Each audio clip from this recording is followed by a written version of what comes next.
আজকের গুরুত্বপূর্ণ আঞ্চলিক সংবাদে সবাইকে জানাই স্বাগত। আজ 6 জুন শুক্রবার।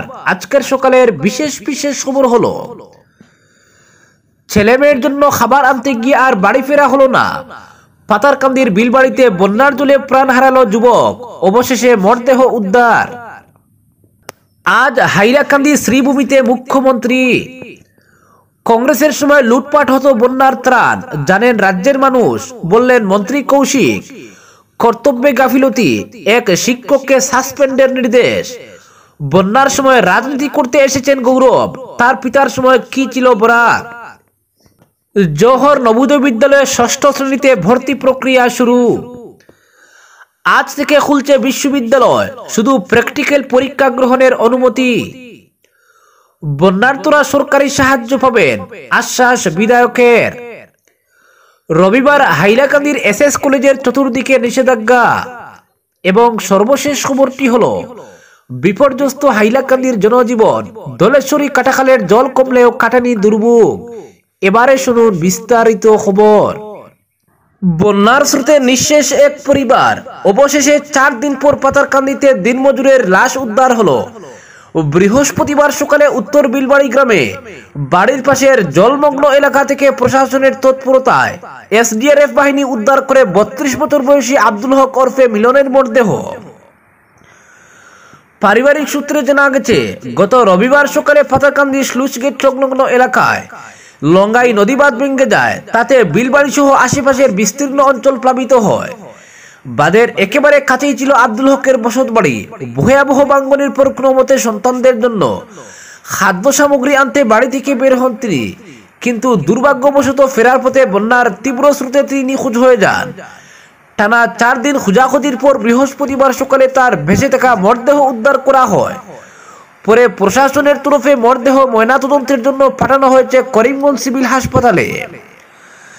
আব্দুল হক ছিলেন পরিবারের একমাত্র উপার্জনকারী। পেশায় দিনমজুর ও ভাঙ্গা টিন লোহার ফেরিওয়ালা হিসেবে কাজ করতেন তিনি। তার মৃত্যুর পর স্ত্রী ও 3 সন্তান সহ গোটা পরিবারটি চরম অসহায় অবস্থায় দিন কাটাচ্ছে। এমন এক মর্মান্তিক দুর্ঘটনায় গোটা বিলবাড়ি জুড়ে শোকের ছায়া নেমে এসেছে।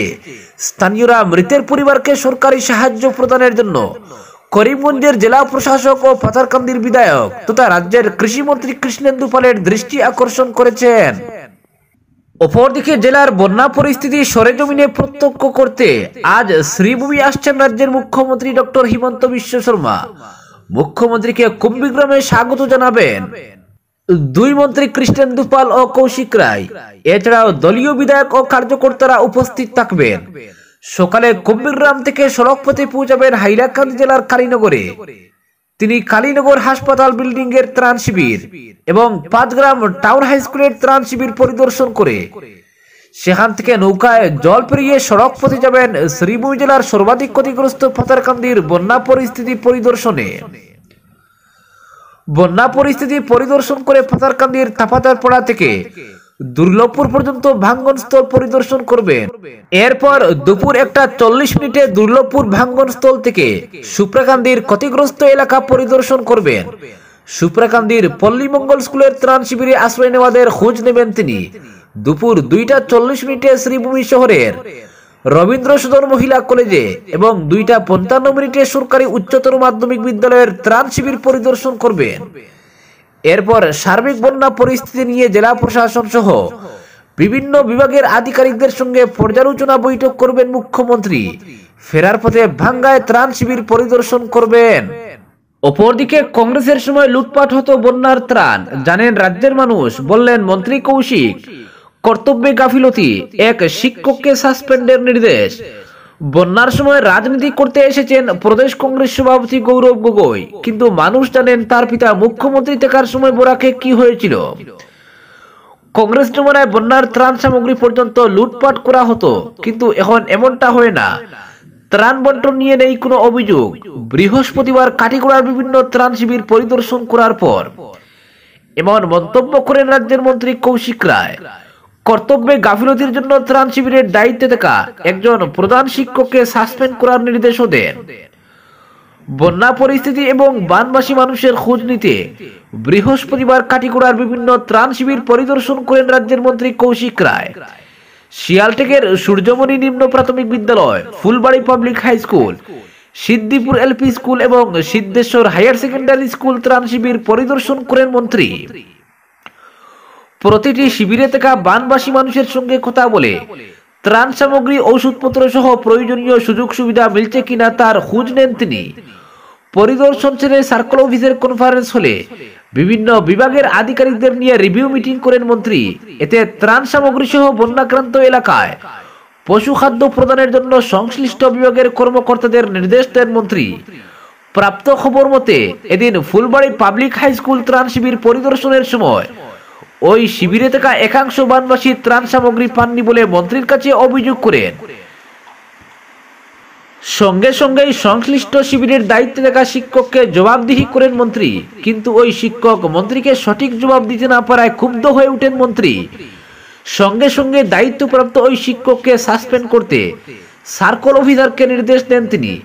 পরিদর্শন শেষে সাংবাদিকদের সঙ্গে কথা বলতে গিয়ে মন্ত্রী জানান, ত্রাণ সামগ্রী বন্টন নিয়ে কোথাও কোনো বড় ধরনের অভিযোগ নেই। ছোটখাটো যেসব অভিযোগ সামনে এসেছে তা দ্রুত সমাধানের জন্য সার্কেল অফিসারকে নির্দেশ দেওয়া হয়েছে। ফুলবাড়ি পাবলিক হাই স্কুল প্রসঙ্গে মন্ত্রী জানান, এই স্কুলে থাকা একাংশ লোক ত্রাণ সামগ্রী না পাওয়ার অভিযোগ জানিয়েছিলেন। ওই স্কুলে ত্রাণ বন্টনের দায়িত্বে থাকা প্রধান শিক্ষক এ ব্যাপারে সঠিক জবাব দিতে পারেননি। ফলে ওই শিক্ষককে কর্তব্যে গাফিলতির জন্য সাসপেন্ড করতে সার্কেল অফিসারকে নির্দেশ দিয়েছেন তিনি।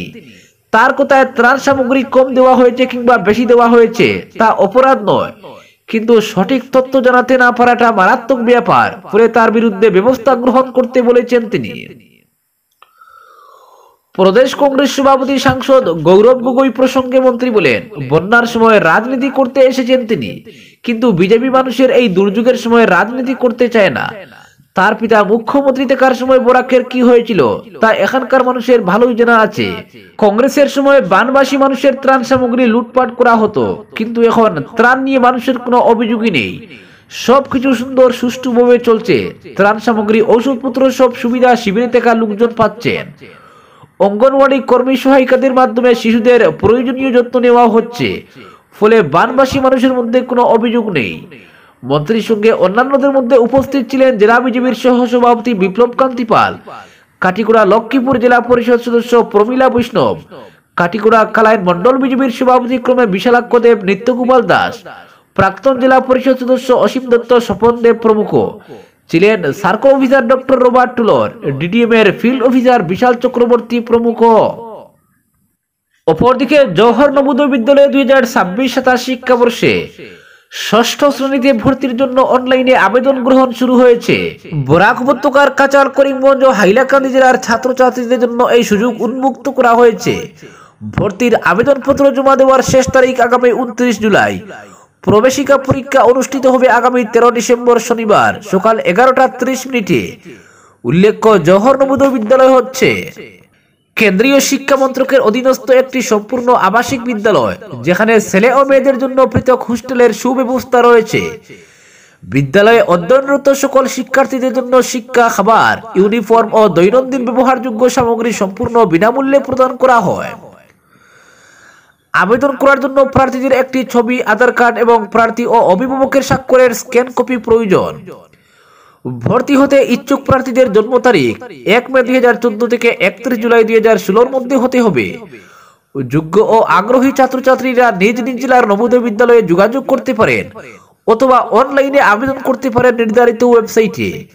ভর্তির বিস্তারিত নির্দেশনা ও তথ্যের জন্য নবোদয় বিদ্যালয় সমিতির প্রধান কার্যালয়, নয়ডার অফিসিয়াল ওয়েবসাইট www.nobodoya.gov.in দেখতে পারেন। এক প্রেস বার্তা এই খবর জানানো হয়েছে পয়লাপুল জওহর নবোদয় বিদ্যালয়ের তরফে। অপরদিকে আজ থেকে খুলছে বিশ্ববিদ্যালয়, শুধু প্র্যাকটিক্যাল পরীক্ষা গ্রহণের অনুমতি। বন্যা পরিস্থিতির সামগ্রিক উন্নতি হওয়ায় আজ থেকে যথারীতি খুলছে আসাম বিশ্ববিদ্যালয়। তবে আজ বিশ্ববিদ্যালয় খোলা থাকলেও কোনো ধরনের ক্লাস কিংবা থিওরি পরীক্ষা গ্রহণ করা যাবে না।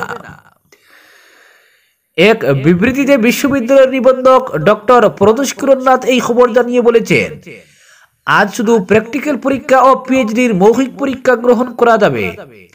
তাও ছাত্রছাত্রী ও সংশ্লিষ্ট অন্যদের সুবিধাজনক অবস্থায় এই পরীক্ষা গ্রহণের অনুমতি দেওয়া হয়েছে।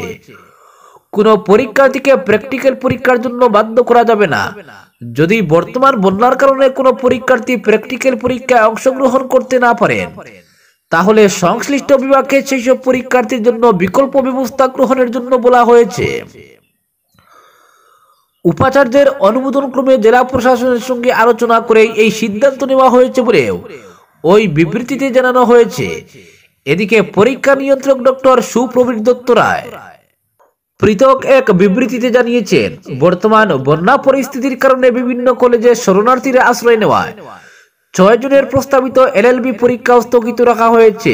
পরীক্ষার পরবর্তী তারিখ শীঘ্রই ঘোষণা করা হবে। বিবৃতিতে এও জানানো হয়েছে, পূর্ব ঘোষণা অনুযায়ী আগামী 9 জুনের বিএড ও এলএলবি পরীক্ষা যথারীতি আয়োজিত হবে। এছাড়াও বিএড চতুর্থ সেমিস্টারের প্র্যাকটিক্যাল পরীক্ষা আগামী 15 জুনের মধ্যে সম্পন্ন করা হবে। এর জন্য সংশ্লিষ্ট পড়ুয়াদের নিজ নিজ কলেজের অধ্যক্ষের সঙ্গে নিয়মিত যোগাযোগ রাখার অনুরোধ করা হয়েছে। অপরদিকে বন্যার্তরা সরকারি সাহায্য পাবেন আশ্বাস বিধায়কের। রামকৃষ্ণনগরের বন্যা বিধ্বস্ত এলাকা পরিদর্শন করলেন বিধায়ক বিজয় মালাকার। বৃহস্পতিবার বিধায়ক নগেন্দ্রনগর, গোবিন্দগঞ্জ, বরগুড়া ইত্যাদি জিপির কুদালি, নয়ানবিন, বসন্তপুর, মুখামটিলা, ভবানীপুর ইত্যাদি আরো কিছু গ্রামে ছুটে যান। সেখানে বন্যায় ক্ষতিগ্রস্ত পরিবারগুলির সঙ্গে কথা বলেন। পশুখাদ্য পর্যাপ্ত রয়েছে কিনা সে বিষয়ে জানেন। ক্ষতিগ্রস্তদের সরকারি সাহায্য করা হবে এমন আশ্বাস দেন। বলেন, এ মুহূর্তে সবচেয়ে বেশি অসুবিধায় পড়েছেন গৃহস্থরা গবাদি পশু নিয়ে। গবাদি পশুর আহার পর্যাপ্ত মাত্রায় পৌঁছাতে প্রশাসনিক কর্তাদের সঙ্গে যোগাযোগ করেন।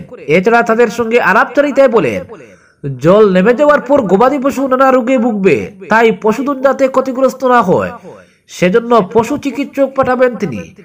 এছাড়া জলবাহিত রোগে যাতে মানুষ অসুস্থ না হন সেদিকেও সবাইকে খেয়াল রাখতে পরামর্শ দেন। বিজয় মালাকার এদিন উল্লেখ করেন, এখনো বর্ষা চলছে, ফলে অধিক মাত্রায় যদি আবারও বৃষ্টি হয় তবে নিচু এলাকা পুনরায় প্লাবিত হবে, কেননা নদীবাঁধ ভেঙেছে চলতি বন্যায়। ফলে এ নিয়ে সতর্ক থাকতে পরামর্শ দেন। বলেন, সরকারি তরফে যতটুকু করার রয়েছে সে নিয়ে কাউকে ভাবতে হবে না। এছাড়া তার যতটুকু করার রয়েছে সে নিয়েও ভাবতে হবে না। তিনি রয়েছেন, কিন্তু ঘর বাড়িতে জল উঠলে কি যে দুর্গতি হয় তা ভুক্তভোগী ছাড়া আর কেউ অনুভব করতে পারবে না।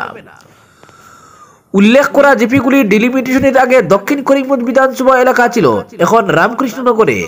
ফলে জিপিগুলির নিচু সড়কগুলিকে মাটি ভরাট করে আরো উঁচু করতে হবে এমনটা বুঝতে পারছেন তিনি। পঞ্চায়েত প্রতিনিধিদের এমজিএনরেগায় সড়কগুলিকে উঁচু করে তুলতে স্কিম তৈরি করতে পরামর্শ দেন। সড়ক উঁচু হয়ে গেলে পিএমজিএসওয়াই স্কিমে পাকা করে তুলবেন এমন আশ্বাস দেন। এদিন রামকৃষ্ণনগর জেলা পরিষদ সদস্য স্বামী বিলাল উদ্দিন, রামকৃষ্ণনগর মন্ডল বিজেপি সভাপতি প্রীতম পাল, প্রাক্তন মন্ডল সভাপতি বিশ্বতুষ সেন, জেলা বিজেপির অমৃত পাল সহ দলের নির্বাচিত পঞ্চায়েত প্রতিনিধিদের নিয়ে তিনি এলাকা পরিদর্শন করেন। অপরদিকে রবিবার হাইলাকান্দির এসএস কলেজের চতুর্দিকে নিষেধাজ্ঞা।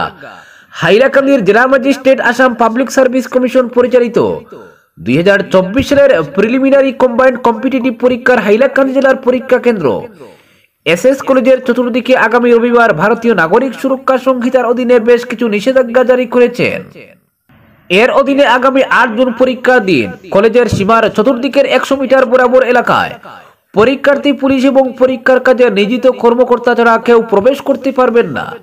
এই নিষেধাজ্ঞা অমান্য করলে 2023 সালের ভারতীয় ন্যায় সংহিতার 223 ধারা অনুসারে কঠোর ব্যবস্থা নেওয়া হবে। অপরদিকে বিপর্যস্ত হাইলাকান্দির জনজীবন। ধলেশ্বরী কাটাখালের জল কমলেও কাটেনি দুর্ভোগ। ধলেশ্বরী ও কাটাখাল নদীর বন্যার জল কমতে থাকলেও সার্বিকভাবে হাইলাকান্দি জেলার বন্যা পরিস্থিতির তেমন উল্লেখযোগ্য উন্নতি হয়নি। উত্তর হাইলাকান্দি সহ জেলার বিভিন্ন প্রান্তের গ্রামের বহু বাড়িঘর, রাস্তাঘাট এখন পর্যন্ত জলের তলায় রয়েছে, যার ফলে বন্যার জলে প্লাবিত এলাকার বন্যার্ত জনগণকে এক দুর্বিষহ জীবনযাপন করছেন। এখনো প্রতিটি ত্রাণ শিবিরে বন্যার্ত আবাসিকরা রয়েছেন। বৃহস্পতিবার বিকেল পর্যন্ত লালা হাইলাকান্দি ও আলগাপুর রাজস্ব চক্রের প্রায় অর্ধশতাধিক গ্রাম প্লাবিত রয়েছে। জেলা প্রশাসনের পক্ষ থেকে জেলার 27টি ত্রাণ শিবির সহ 72টি বিতরণ কেন্দ্রের মাধ্যমে ত্রাণ বিতরণ করা হচ্ছে। জেলার 27টি ত্রাণ শিবিরে 6183 জন বানবাসী মানুষ আশ্রয় নিয়েছেন। তাছাড়া শিবিরের বাইরে 29,381 জন বন্যার্থকে ত্রাণ সামগ্রী বিতরণ করা হচ্ছে। এদিকে কাটাখাল নদীর বন্যার জলে নিখোঁজ লালা রাজস্ব চক্রের নিজ বার্নারপুর দ্বিতীয় খণ্ড গ্রামের বিশুরায় নামের এক ব্যক্তির মরদেহ বুধবার উদ্ধার করা হয়েছে। বৃহস্পতিবার মৃতদেহ ময়নাতদন্তের জন্য লালায় নিয়ে আসা হয়। পরে কলেজ রোডের শ্মশানে শেষকৃত্য সম্পন্ন হয়। যোগাযোগ বিচ্ছিন্নতার জন্য বিশুরায়ের শেষকৃত্য লালায় সম্পন্ন করেন নিকটাত্মীয়রা। উল্লেখ্য, রবিবার বিকেলে বাড়ির পাশে কাটাখাল নদীর বন্যার জলে পা পিছলে পড়ে তলিয়ে গিয়েছিলেন বিশু। এবারের বন্যায় হাইলাকান্দি জেলায় এ পর্যন্ত 2 জনের মৃত্যু হয়েছে। এদিকে জেলার বন্যা বিধ্বস্ত গ্রামাঞ্চলে বন্যার প্রলয়ঙ্কারী তাণ্ডবে জনজীবন রীতিমতো ছিন্নভিন্ন হয়ে পড়েছে। ঘর ছেড়ে কেউ বা শিবিরে, আবার কেউ বা নিকটাত্মীয়ের বাড়িতে আশ্রয় নিয়েছেন। গৃহপালিত জীবজন্তু গরু, ছাগল, মুরগ, হাঁস, কুকুর ইত্যাদি নিয়ে দারুণ বিপাকে পড়েছেন মালিকরা। সব মিলিয়ে এক দুর্বিষহ পরিস্থিতির সৃষ্টি হয়েছে। হাইলাকান্দি রাজস্ব চক্রের পূর্ব হাইলাকান্দির বিস্তীর্ণ গ্রামাঞ্চল এখনো প্লাবিত রয়েছে। লালা রাজস্ব চক্রের রাজ্যেশ্বরপুর দ্বিতীয় খণ্ড, রাজ্যেশ্বরপুর সপ্তম, নিমাইচাঁদপুর, সুদর্শনপুর, কালাচড়ার বিস্তীর্ণ অঞ্চল সহ হাইলাকান্দি ও আলগাপুর রাজস্ব চক্র এলাকার বন্যাক্রান্ত এলাকায় জনতার দুর্ভোগ ব্যাপক হারে বৃদ্ধি পেয়েছে। পানীয় জলের সমস্যা মারাত্মক হারে দেখা দিয়েছে। গবাদি পশুর খাদ্যের আকাল দেখা দেওয়ায় গৃহপালিত পশুর মালিক, গৃহস্থরা বিপাকে পড়েছেন। অধিকাংশ এলাকার রাস্তাঘাট, যোগাযোগ ব্যবস্থা এখন পর্যন্ত বন্ধ রয়েছে। শাকসবজি থেকে শুরু করে খাদ্য সামগ্রীর সংকট দেখা দেওয়ায় এক হাহাকার পরিস্থিতির সৃষ্টি হয়েছে। যদিও জেলা প্রশাসনের পক্ষ থেকে পরিস্থিতি নিয়ন্ত্রণে রয়েছে বলে দাবি করে ত্রাণ শিবিরে ত্রাণ সামগ্রী বন্টন করা হচ্ছে বলে জানানো হয়েছে। যদিও বাস্তবে জেলার বন্যাক্রান্ত এলাকার গ্রামের অবস্থা খুবই ভয়াবহ। আজকের বিশেষ সংবাদ এখানেই সমাপ্ত।